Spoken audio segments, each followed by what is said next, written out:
Hello everyone and welcome to the semi-finals here at GP Milan. You're in the booth with Riley Knight and my good friend Simon Gertzen. So great to have your company, Simon, as we see this match here being played between Nico Bohny and Ivan Floch.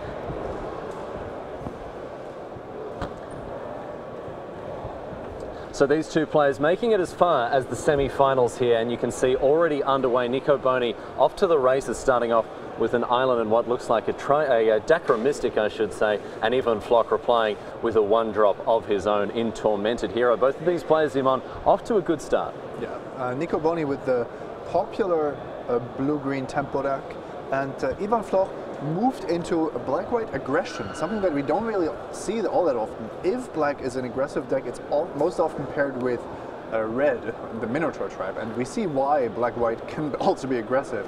Ordeal of Heliod on Tormented Hero, one of the most aggressive starts I can think of. Basically, any one drop into Ordeal is just really a backbreaking play here, and Ivan Floch able to get stuck in with a Tormented Hero that is already a 3-2, a build your own Delver of Secrets, if you like. That little Dakar Mystic is going to, we're going to see an activation from that as well. Doesn't seem like a second Font of Fortunes is what Nico wants or needs. Also not sure if he wants to give his opponent another attacker. I wouldn't be surprised to see these cards enter the graveyard here. Dakar Mystic is just really a tough card to play, to be honest. It's just an evaluation that you don't often have to make. Yeah, that's right. It's an interaction that doesn't come up very often in here, but I think, yeah, you're right in saying that the Font of Fertility has a sort of a reduced level of use here for Nico Bohny, as his opponent can make good use of a 2-2. Yep, and the cards go to the graveyard. Nico gets to draw a fresh card here. Looks like he has enough lands. He has the mana to activate Font of Fertility. He has the mana to activate Dakar Mystic. What he doesn't currently have is a blocker for Tormented Hero. That's right, and a way to deal with that problematic creature that's only going to get bigger and bigger as that Ordeal of Heliod eventually pops off. But here it is now. So a pin to the earth, the Tormented Hero being taken down with a little bit of what's the word we're using here? Inefficient, conditional. What's the word we're here? I would say Nico is offering a trade here, and the trade is, all right, you'll gain your 10 life, but I'm not taking any damage either. So yeah. I like the pin to the earth. It's showing why it's such a good removal spell in this format, because it doesn't care about auras or bestow creatures up to a certain degree, but 6 is a lot. 6 power is a lot. So 2 lands revealed to the Dakar Mystic. Nico Bohny happy to let Ivan draw that. Certainly he thinks he's going to get some added utility out of lands in his deck. The green-blue deck really needing to hit land drops to fire on all cylinders. This is the textbook strategy here. Who needs these lands more? The deck with the higher mana curve. Is that the Tormented Hero or Ordeal of Heliod deck, or is it the Font of Fertility blue-green bomby deck? I mean, that's just an easy question to answer. If Nico Bohny, for example, is holding a Rise of Eagles, every land is going to add to the power of his spells. Well, he may not be. He may be holding a Rise of Eagles, but he's certainly holding another very powerful 6-cost sorcery in a Sea God's Revenge. So able to undo all the good work that's being done by that Ordeal of Heliod for Floch, because of course all of those +1/+1 counters will be for naught if the powerful Sea God's Revenge is able to extract some value. Ivan Floch, nonetheless, is going to gain 10 life off of that Ordeal of Heliod and send him skyrocketing up to 31.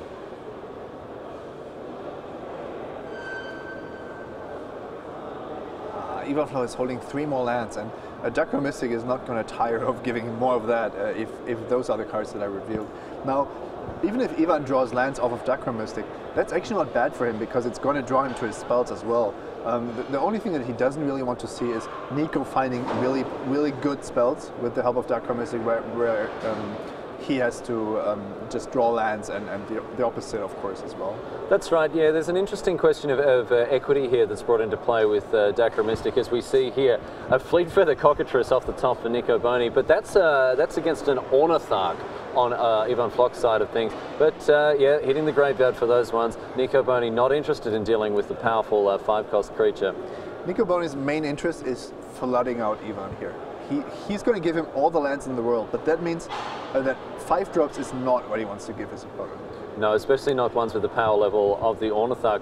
That looks like a Dacromystic coming into attack, so maybe Nico Bohny considering tapping out here. We're not exactly sure what 5-cost spell he has available, but I do see a Rise of Eagles in his hands, and it is going to be that he's going to cast. So there it is, with the Mountain as well. Interested to see the Font of Fertility not fetching up his Mountain, obviously already in his hand, so that answers that question. There are the 2 bird tokens. He's also going to scry. It looks like this is an incredible deck for Rise of Eagles. It reminds me a bit of the deck that we saw Timothy Seminole play in the Swiss, that had Font of Fertility, a constellation theme, but then also just a great late game thanks to more expensive, more powerful spells. Yeah, Rise of Eagles, on the face of it, a pretty underwhelming card. I mean, 2/2 flyers for 6. It's no Talrand's Invocation, but I mean, it's certainly still a card that's been playing a pretty important role throughout the course of this tournament.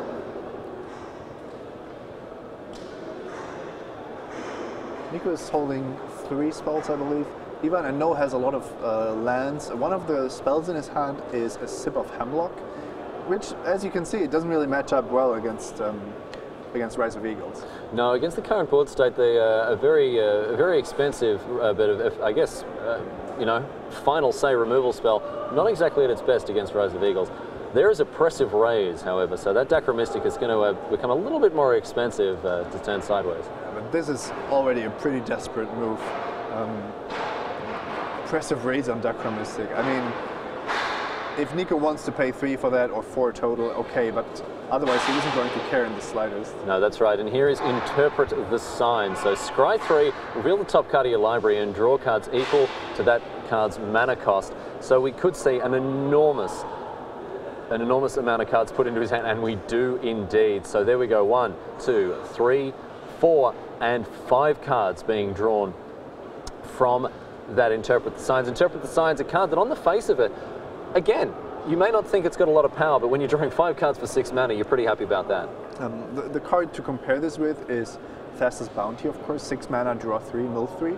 And that was a card that was regularly going around the table in both Theros and one of the Gods Limited. But with Journey to Nyx, there is the option to just go for a control deck, to go for a ramp strategy, and that's pretty much what Nico is doing here.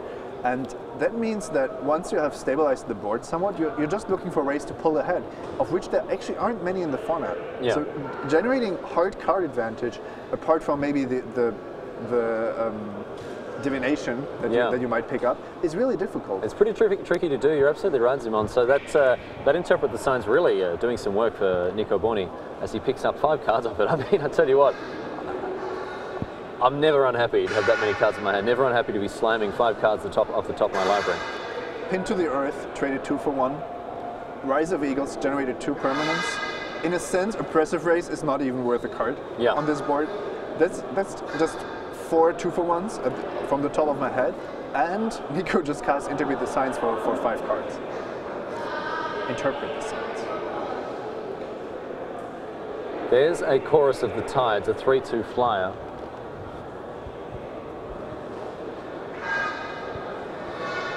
As we have an update now from the floor, Mr. Tim Willoughby's joining us. Well, I don't know what things are looking like over in your match, but it's very definitely an aggro mirror over on the Desani Carvalho match. Marcio Carvalho started off with a Deathbellow Raider, soon had it with a Dragon Mantle, and was just always in the red zone, always keeping Desani on the back foot. While Desani was able to get down a God-favoured General and get a few tokens able to block, he was very, very much always on the defensive. Eventually a big Rouse the Mob able to mean that he could trample through for the final points of damage. Marcio Carvalho currently leads 1-0 over the number 2 ranked player, Jeremy Desani. Got to be a good feeling for the Portuguese man there. Thanks so much for the update, Tim. More from you, I'm sure, before very much longer. We've seen a Sip of Hemlock take out the 3/2 Chorus of the Tides. Again, an unfavourable mana exchange there for Floch against Bohny. And Nico even had the mana to activate Dacromystic for 4, getting a creature, whereas Ivan just got another land. So things are just spiraling out of control. Ivan is still playing here. If Tim was witnessing an aggro mirror, we are pretty much witnessing an aggro slaughter here. that's certainly a very good way of putting it, as a Swordwise Centaur enters the battlefield, a 3/2 for 2 there. Ivan Floch, really, the writing might be on the wall already in this match, I think. That Interpret the Signs really putting this game potentially out of his reach. And there are the Theros band Centaurs, the card that really powered out that enormous interpretable science for Bohny. We've been talking about Nico's skill set when it comes to drafting, and one of his advantages is definitely the creativity, the brutal creativity with which he approaches limited. I'm sure this isn't the first Interpret the Science that he's cast in this format. Yeah. So he knows exactly how many expensive cards he needs for that. He knows how his deck has to look like to make that work. And that is just so much of a difference when you're sitting there making these picks under the pressure of the tournament situation, but also the time pressure. The time pressure, I know, is something that a lot of players really don't get the opportunity to practice around. It's not the sort of thing that, you know, comes into contention in most players' drafts, and really a key skill for players to pick up, as we see Nick's Born Eidolon bestowed onto the Tormented Hero. Still not quite enough to sort of have an enormous impact on the game here. But it has 1 power now. It has 1 power, that's right. It's a mighty 1 power Tormented Hero, so we're getting back into the black after that pin to the earth.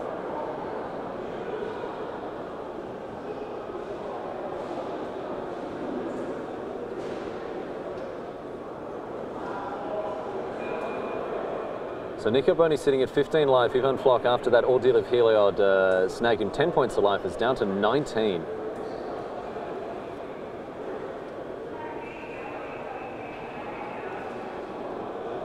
And really you can see, as you were saying, the mana differential between these two decks really taking its toll on Floch.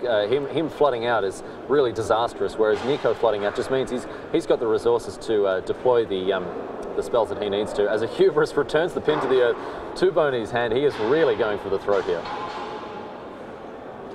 In they come, send all the creatures in. That's the Oppressive Rays keeping the Dacromystic back for the time being, although he has mana to spare if he wants to activate that. In come the birds and the Centaurs.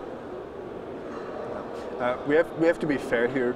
Ivan's draw was quite unfortunate, with him only having 1 creature in his aggressive deck the whole time. So wasn't able to curve out, was punished severely by that first pin to the earth. And now, well, look at this board. There is just not much in aggro deck would even main deck. Nico Bohny not forgetting that the Tormented Hero enters the battlefield tapped. More than happy to help out Ivan Floch in remembering that. And there is the Nick's Born Eidolon. So the Tormented Hero more or less back where he started, although not pinned to the earth at this point, free to roam as he pleases. And that's all from Ivan Floch. Apparently on 10,000 life, we're having that fixed right now, so they're on 10 life as the Dacromystic is activated and these lands going to the bin.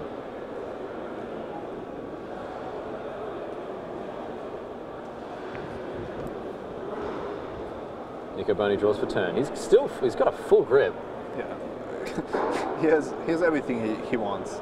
He's going to continue attacking. Ivan Floch on 10 life is not going to survive this for much longer.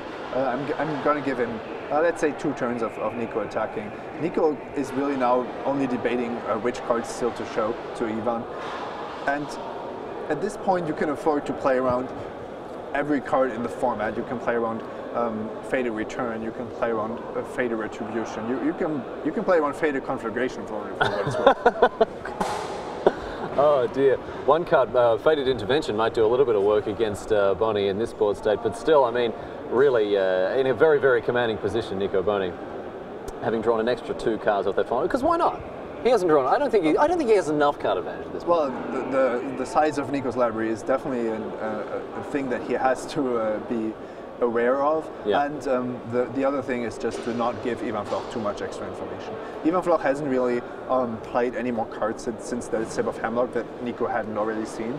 So Ivan is preparing for game 2, where he'll be on the play most likely, and he'll try to make these ordeals work, and maybe even, for example, turn that extra tax on Hubris into a disadvantage. So there's a raise by Wolves. Nico Bohny happy enough to show Floch the very powerful 5-cost enchantment aura here. I like how Ivan Floch is just unfazed. I think he just writes down that Nico has a raise by Wolves, then tells Nico Bohny that it resolves. Yeah, and then scoops up his cards because he's had enough. So there we go. These players hitting their sideboards after a brutal game one. Absolutely brutal stuff there from the Swiss gentleman to the left of screen. So they're going to hit the sideboards and move on to game two. So you can see here's the bracket for GP Milan. Jeremy Dezzani, the number 2 ranked player in the world. He's facing up against the Portuguese Marcio Carvalho.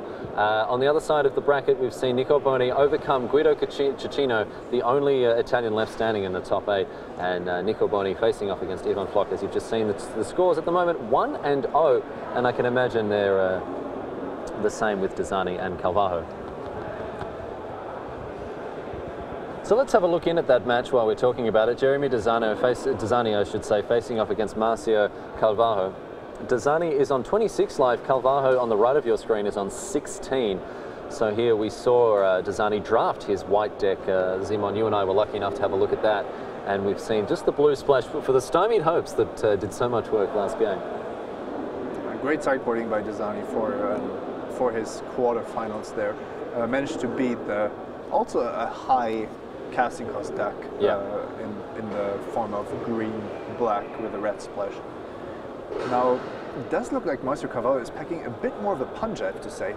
A cheap heroic creature, Donna's Onslaught in the graveyard, also Fearsome Temper turning the Skirmisher into a 5/3, whereas Dezzani does have the issue that most of his creatures are just really low power. Yeah, they have been a little bit outclassed already. That Satyr Hoplite, initially an unimpressive 1/1 for 1, now growing to truly colossal proportions. At the moment, standing as a 4/5. It's a lot of work for a 1-drop to do, Zima. Yeah, I'm just well, it's pretty clear that Donna's Onslaught targeted it, potentially taking something to the grave, although it looks like Dezzani responded with an Ajani's presence of his own. Not getting any heroic triggers, though. And now Dezzani has to somehow find a game plan here. How is he going to deal damage? Currently, I only see 1 point in the air, but that's also his best blocker. Not quite sure what his hand offers here.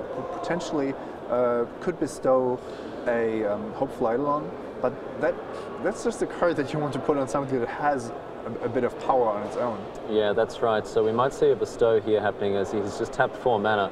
He's got a Cavalry Pegasus in hand as well, but no, there's a bestow onto the flyer, and the flyer swinging in as a 2/6 lifelink.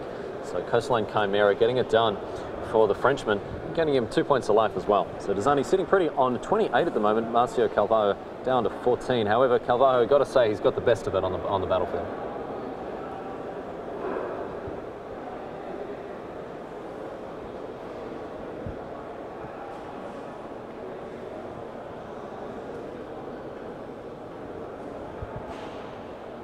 So it looks like a Fearsome Temper activation and an attack with the Elite Skirmisher. So that's going to get in for 5.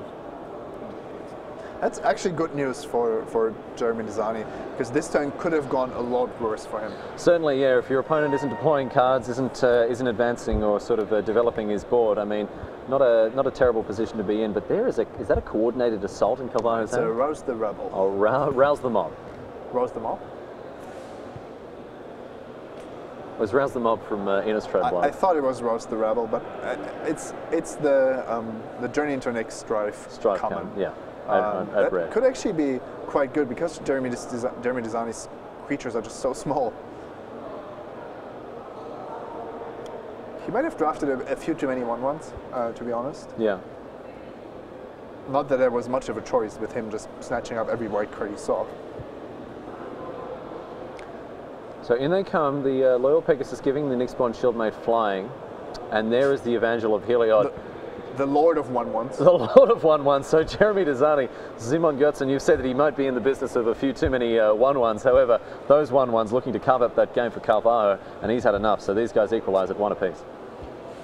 That was a very fast concession. I was about to say it's a perhaps not premature concession, but maybe Carvalho just not in the business of mucking around. He's a man who knows what wins and what doesn't. Perhaps just absolutely no way to beat it. So let's head back to our original match now. These guys shuffling up, ready to get underway with game number 2. The score 1-0 in favour of the Swiss to the left of your screen. Nico Bohny up against Ivan Floch from Slovakia. What a great limited format. I have to repeat that. The introduction of Journey into Nyx just, I think, hit the sweet spot where the format is aggressive, tempo-based, but not too fast. and you can draft whatever you want. We have aggro, we have control, we have tempo, and we have the crazy masterminds going for some kind of 5-color ramp strategies. The one thing I've really enjoyed about this format, both as a player and as an observer of it, is the fact that we've seen really unorthodox or off-the-wall, not only drafting strategies, but sort of mechanics at work in games. We've seen cards like Dacromystic, these cards that are difficult to evaluate, difficult to ascertain their exact role in these matches, and they're sort of not necessarily turning the rules of Magic on their head, but we've talked to Zimon this weekend about how blocking is now just, it's a bit of a faux pas really in Theros Block Limited. It's not where you want to be, and so it's been a nice, not necessarily say inversion, but it's been an interesting sort of take on the way that limited games can pan out. And how these games can work out is we see these two one-drops that couldn't be any different match up here. Tormented Hero against Fond of Fertility. Yeah. Fond of Fertility giving Nico Bohny the turn to Rampant Growth, whereas Ivan has already dealt 4 damage because of the efficiency of his one-drop, followed up with Elite Skirmisher. Nico Bohny is now looking to fix his mana, ramp up. Maybe he's just dropping a Mountain and a Polis Crusher the next turn, and then it's up to Ivan Floch what to do about that. That's right, that 4-4 would be coming to the party a little bit earlier than invited if that's the case. I do see the Mountain in his hand, and there is the Polis Crusher as well. So is that the play we're going to see here, Zimon?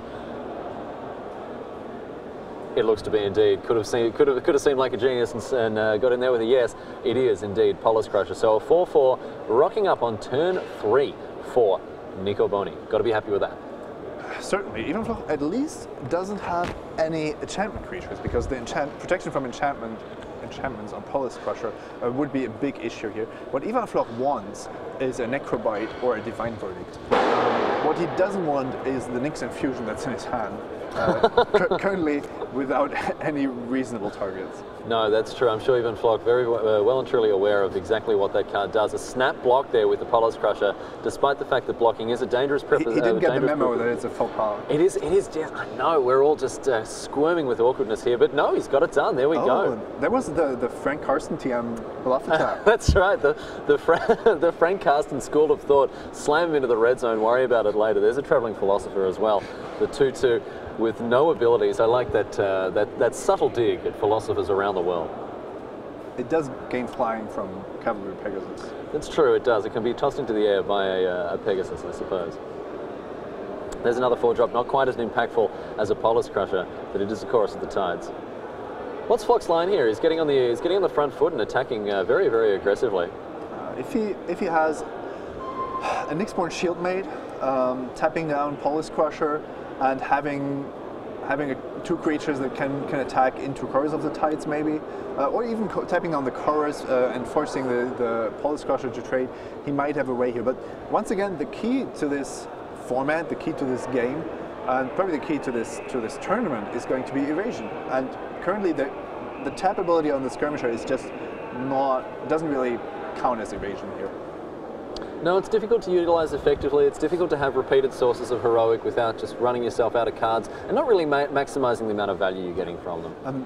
Ivan Floch has to take a turn off here from... As we see an Annul take care of that Nyx Infusion. I mean, Ivan Floch attempting to advance the board a little bit by taking care of that Chorus of the Tides, but the island, the lone island being kept up, Zimon. Did Nico just shave a colorless mana off of Time Walk? It seems that way. It seems that way. Very, very well said. As we see a monstrous activation of Polis Crusher, that's going to grow him to truly monstrous proportions indeed. He's now a 7/7. And Nico knows exactly that this is the point where he takes advantage of the stumble of the tempo advantage. He was the control deck up until now, but attacking for 10 just changes everything. Really putting pressure on Ivan Floch to respond to this in a meaningful manner. However, his paltry creatures at this stage not looking that convincing. What a great annul. Just... I've 1 mana to spare. I just may as well just blow you out with this single mana. Don't worry about it. Card that we've talked about this weekend. The power of counter spells and the importance of enchantments ultimately being the deciding factor. Yeah, I think Annul's a card that's in a reasonable position in games like this. I mean, you are able to snipe cards at a very, very low cost. I mean, sometimes it might rot away in your hand, but chances are your opponents are playing enchantments, and chances are there's going to be one that you want to counter. And as we've talked about, this is one of the few solutions to an early ordeal. If you don't happen to have one of your bounce spells ready. Yeah. That's a great point. For the low cost, for the low price of 1 blue mana, you too can remain in a game against the ordeals. You could sell an ult. I could sell an Ulster Eskimos, I'll tell you that much. Even Floch once again suffering from a bottleneck on mana. He's able to play his 4th land. In comes the Elite Skirmisher, the Travelling Philosopher staying back as we see a 4-drop enter the battlefield now. And that is Natalie Portman herself, that is Ifara's Warden. With the potential to tap down Curse of the Tides. However, the Polish Crusher is threatening to take out any enchantments that Ivan Floch plays. And of course, it's out of reach of Ifara's Warden's tap ability. Nico Bohny, if he has anything here, he wins on the spot. And otherwise, it's probably going to take him 1 more turn. So there you go, not even having to move his creatures into the red zone, that aggressive permanent placement, making sure that they're up in Ivan Floch's grill. I don't think he invited them to the barbecue. I don't know why they're that far ahead. In any case, there is the Swordwise Center as well, the 3-2 developing the board further. Ivan Floch on the ropes. He's on 2 life here. Nico Bohny looking to lock up this match once and for all. And there is the extension of the hand. There is the concession from Ivan Floch. Unfortunately for him, he has battled bravely. He's off to the next Pro Tour, of course. That's in the bag. But Nico Bohny getting the chance, a shot at glory in the finals here of GP Milan. He's all the way through to the final. And we're going to find out who his opponent is before very much longer, of course, Simon Götzen. An amazing match there, really. I mean, you've got to say the underappreciated all-star of that match, it wasn't the Polish Crusher, it was the Anal. And Font of Fertility, in a sense. Also a time walk, when we think about it. The fact that Ivan Floch didn't have a 2-drop, it all came together.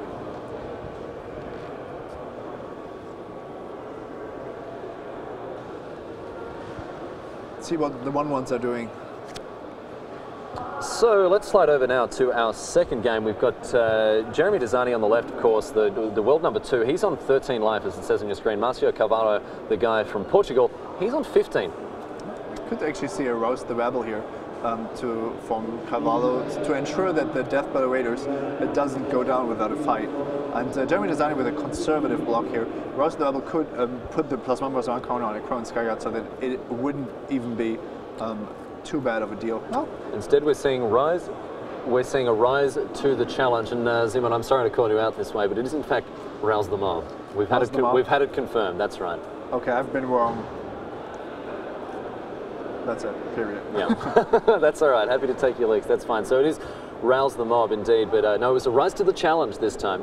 Rise to the challenge that that was able to save Carvalho's Death Bellow Raiders there. As Desani plays his 4th Plains. We see a blue card in his hand. It looks like a retraction here. He's not able to cast it at this point. Yes, he has so many white spells though that that should be the least of his worries. He's just facing down an ever-growing army here with the Death Bellow Raiders. I think being a card that, in a nutshell, summarizes the format because it's a card that you want to block it. Yeah. Because it always looks like your opponent is forced to run it into something. Yeah. But in reality, blocking is still not what you want to be doing. Oh, I don't want to do this. I don't want to do this. I know this is going to have something. Whether it is Rouse the Rob. How about that for a compromise there? Rouse the Mob or a Rise to the Challenge, of course. Coordinated Assault, all of these really cheap red spells, enabling combat headaches for your opponents with these aggressive red decks. Interesting to see these two aggro decks slam into each other. Again, Desani having a lot of underpowered, not underpowered necessarily, but definitely cheap creatures without hugely impressive stats. Marcio Carvalho also in a position where he's playing out cheap creatures. His Desani's average casting cost is just really, really low. Yeah. I would think it's between 2 and 3, and that's because most of his creatures are 1 or 2 mana. And even a card like Fanatic of Mogus, despite the trigger, it's a 4 mana 4/2, and that's more power than Jeremy Desani gets when he plays 2 of his creatures. In come the 2 Minotaurs and the Skyguard in the air. So again, Carvalho representing him 1,000 different tricks here, but Desani, I mean, he's on 8 life, he has to do something about this. This is where having more life than your opponent or putting your opponent on a low life total just gives you so much more options. Master Carvalho is holding a Fall of the Hammer, I believe, so that could, if Desani is, I don't even want to call it greedy, but if Desani reasonably tries to get the Death Battle Raiders off the table here, then fall of the hammer could make sure that Death Bellow Raiders live for another turn. The one thing that could mean that Cavallo is not going for it is the fact that Desani is already behind on the board, but has one open mana. Yeah. So there's no immediate need to actually go for it. That's right, it represents perhaps an Ajani's presence or a God's Willing, and both of those cards could be pretty nasty to face down. So no, Cavallo happy to take his licks there and just accept the trades. So a 2-for-2 trade there. But the Crow and Skyguard still getting stuck in and whittling down at Desani's life total. The Frenchman, number 2 in the world, with an uphill battle here, 7 life to 15. Carvalho in a reasonable spot. I would have actually liked maybe to see a Fall of the Hammer pre-combat. That way, Marshall Cavallo would have actually known if the coast is clear. Yeah, not a bad line to have taken. In any case, Desani looking to buffer his life total up a little bit. He's going to gain 3 off those Harvest Guard Alcyodes. But now Carvalho with 2 heroic creatures. These guys could really get underway if there's if there's a way for him to enable those heroic triggers. Might now be losing the game. Suddenly, Hopeful Eidolon, one of the best cards coming out of Theros. But ultimately, we found out much later only that was so important for white strategies. Now, 3 life return is currently a net gain for Desani. Yeah, that's right. He's actually 1 up in every turn cycle after these 2 rather unimpressive 1/1s at the moment. Of course, it's really interesting the variance on these cards. A single rise to the challenge, a single coordinated assault, a single basically any strive spell as well is going to put these guys into a respectable zone. But at this which stage, is why Cavallo is playing Rouse them all. Yeah, but at this stage they're just 1/1s. And there's an Necron Mastiff as well. Pack 1, pick 1 for Jeremy Desani. Can be dealt with by a Fall of the Hammer. Are we going to see one cast here? I wasn't feeling confident for Desani, but somehow Hopeful Eidolon just turned the table here. There's a Fall of the Hammer. That's going to turn our Crown Skyguard, sorry, Marcio's Crown Skyguard into a 2/2, along with the Satyr Hoplite as a 1/1. So now at parity, basically now these guys. Jeremy Desani at parity for life, but I mean, Marcio Carvalho, the clock is against him. Tick-tock for the Portuguese gentleman to the right. There's a Cavalry Pegasus, no humans to give flying at this stage. Could be, oh my god.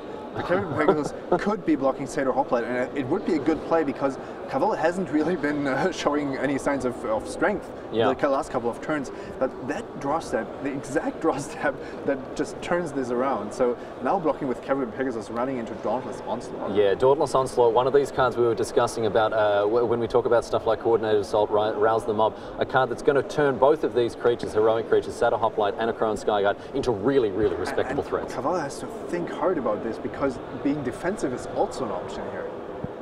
That's very true, yeah. He's got pretty good blocks should he choose to use them, but instead he's just going to send the Skyguard in. And that Dauntless Onslaught for the time being going to sit in his hand. Ooh, that's a tight line, tight rope to walk, to be honest. Dealing a bit of damage, holding back a creature that's potentially a 4/4, but there is the Observant Outseed trigger to think about. So neither going full out aggressive, which could have prompted a block by the Pegasus, but also not holding back both creatures to have a bit more of a chance to actually kill the Outseed. He's going for it. A block of the Satyr Hoplite. There is the Dauntless Onslaught, a very powerful 3-cost instant. A +1/+1 counter being placed on both of these creatures. Well, that trigger on the stack, it seems. Desani can't believe the power of Carvalho's last draw step. It's almost the worst card to see. Yeah, certainly an excellent rip by the Portuguese. And Desani could have even drawn an enchantment to prevent this exact line of playing from working out. He could have cast Evangel of Heliod before attacking. Yeah. And now he just he doesn't like what he's seeing. He does have a Retraction Helix in hand, so it's going to be able to stem the bleeding at least a little bit and blunten the impact of that 3-cost sorcery there, or the instant. Keep in mind that Jeremy Desani is fully aware of how these pauses leak information in a sense, but also how playing fast leaks information. He wants to be really sure what he wants to do before he makes any kind of move. He doesn't want to tab the island. He doesn't want to do anything really. This is why he's always sitting there looking concerned, looking thoughtful. It's really just so that he masks what his hand is still capable of. Absolutely, a game of really, really fine percentage points, and he's happy enough to let that Harvest Guard Alciodes hit the bin after being blocked by the Satyr Hoplite, and there's the Evangel of Heliod. So that's going to slam 4 1/1s into play, it looks like. He wants to have the Retraction Helix, first of all, as a backup. For example, if the opponent has his own Hopeful Eidolon, he wants to make sure that he doesn't die to another one of these tricks, for example, a Dauntless Onslaught. But also, Retraction Helix, if he untaps next turn, is capable of returning both Hopeful Eidolon and Evangel of Heliod to his hand. Just not what we usually see Retraction Helix being used for, but definitely within his range. Certainly, yes. More soldiers to come up the ground would be very useful, but still requiring an answer to that Akron Skyguard. In the meantime, he's turned the tables. Before, he was on less than half of his opponent's life. The tables have turned now. Jeremy is winning the race more here. than double. So he has virtually dealt with the Skyguard because the Skyguard will be forced to hold back. Yeah.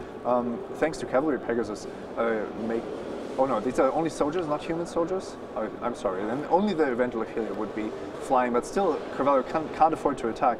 He would be dead if he had only one blocker. Sure.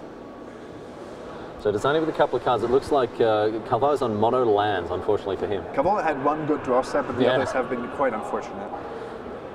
Certainly that Dauntless Onslaught, really the piece of the puzzle that he was looking for. But now that Evangel of Heliod, the 6 drop that we saw wheel for Desani, he seemed to take a very calculated guess in the draft portion and slammed it into his deck when it came around on the table. Super important to wheel. Yeah. If he hadn't had this card in his deck, I think a lot of the wins that we've seen him get here wouldn't have really worked out for him.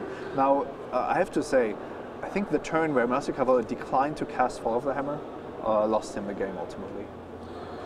Here's a Retraction Helix.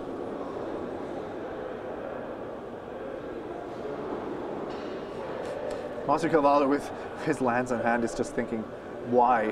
Why don't I have a Magi? Why don't I have Why don't I anything have to anything at punish all? This? Yes, the 2 mountains in his hand, not going to do a lot against this Retraction Helix. Still playing the game, going through the motions as the Akron Skyguard is sent back into Carvalho's hand. And we see an attack of all of these creatures here. That Evangel being flung up into the air. Those soldier tokens blocking. So that looks like an attack of 5. Takes Carvalho not quite lethal because down the to tokens are not humans. No, that's right, of course. And there is the Oreskos Sun Guide, and that is a concession from Carvalho. Not able to draw his way out of that predicament, and so congratulations to Jeremy Desani, finding a berth at the top table of GP Milan all the way into the final.